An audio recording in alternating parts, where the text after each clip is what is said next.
Welcome to today's video. Now, I had this plan that I was going to go for a nice walk in the park, get some nice scenery and shoot this video, but I don't know if you can see, England is not sunny England today. It was absolutely horrific outside, really windy, really rainy, so I'm going to sit in the car and do the video.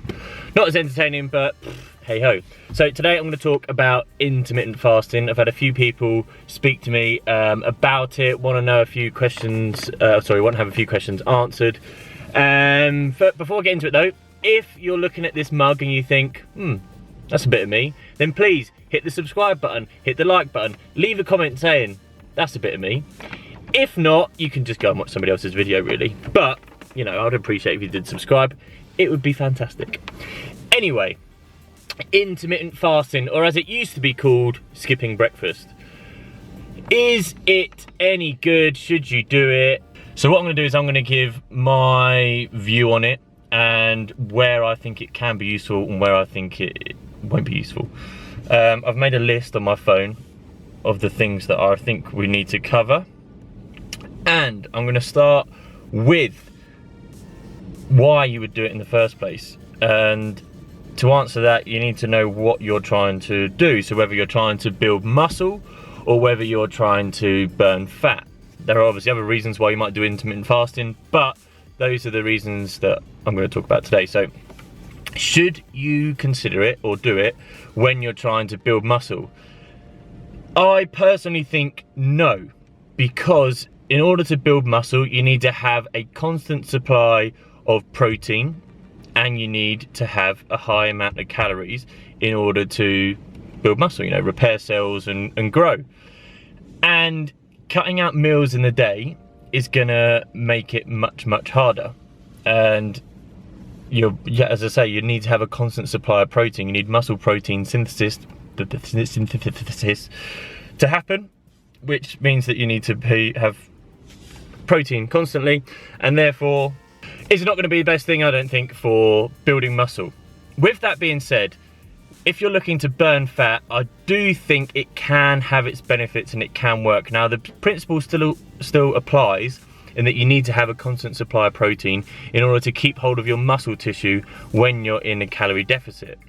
So personally, I would still always recommend to constantly be having protein, which would mean that you would break your fast. However, if you're adamant that you want to do intermittent fasting, if you're cutting, I would say it can work. You can still get great results, and it is a great way of managing your calories and putting yourself into a deficit because you are missing meals in the day. So when it comes to losing weight, I think that intermittent fasting can have its benefits and can work for you. What else was on my list? Next was on my list was about managing calories. Right, so with your schedule. So if you have a really busy schedule and you struggle to prepare your meals, and you maybe don't have a great option of places to eat at work or things like that, and you've then come to the conclusion that intermittent fasting can work for you, then yes, it would, because if you get the choice of having junk food to eat or nothing to eat, and you know that you could have a nice, healthy and well-balanced meal at the end of the day, then I would probably say, yeah, go ahead and skip that meal and have your nice meal in the evening. Likewise, if you just simply, for whatever reason, for work or any other commitment, you struggle to fit your meals in the day, then save your calories up and try and squeeze as much in as you can in the day. In summary, if you're building muscle, I wouldn't recommend doing it. If you're cutting, it has its benefits. What else have I got here? Oh right, yeah, so training while fasted. Now, everybody say, well, not everybody, but there's people that say, oh, if you train when you're fasted, then your body's just going to be burning all that fat that you've got on your body rather than taking it from the food that you've eaten.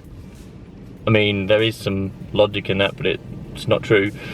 The only benefit that I know of for training fasted, again, there's other studies that say, you're producing higher levels of growth hormone and all that sort of thing, but I mean, we're talking about minute differences, in my opinion, again.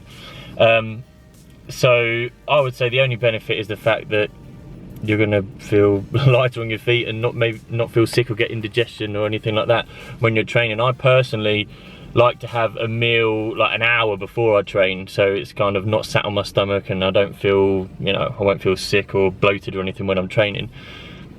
To me, that's the only real benefit of training fasted. As I say, there are studies I know out there that will say you have certain hormones and whatever going around your body if you're training fasted, and yeah, possibly, but the difference from, we're probably talking small percentages, so it's just personal preference whether you want to train with a full stomach or not, pardon me. Like with all manner of data, you can present it and portray it in a way that is favourable to whatever your argument is. So as an example, there's a study, and I can't remember who did the study, on sweeteners and how sweeteners are bad for you and that they can kill you, right? Which, if you just look at the outcome of the study, yes, sweeteners can kill you.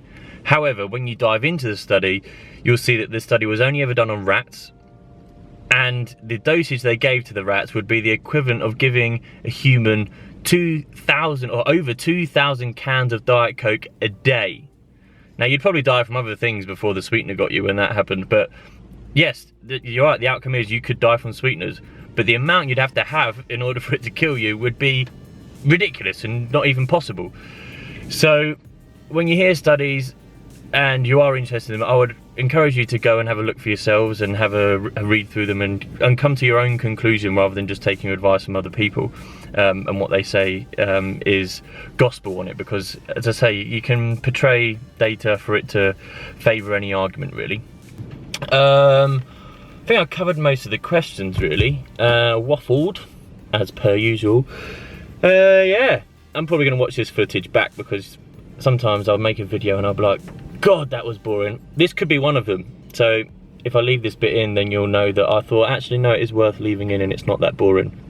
So anyway, as I said at the beginning, like, subscribe, and actually, I do want to mention, I am going to Viva Las Vegas in a couple of days, and I will be taking you along with me. So, hoping to get a workout in over there, gonna do a bit of a vlog, show you what's going on, hopefully gonna win millions, and then these videos will become amazing, but, you know, we'll see.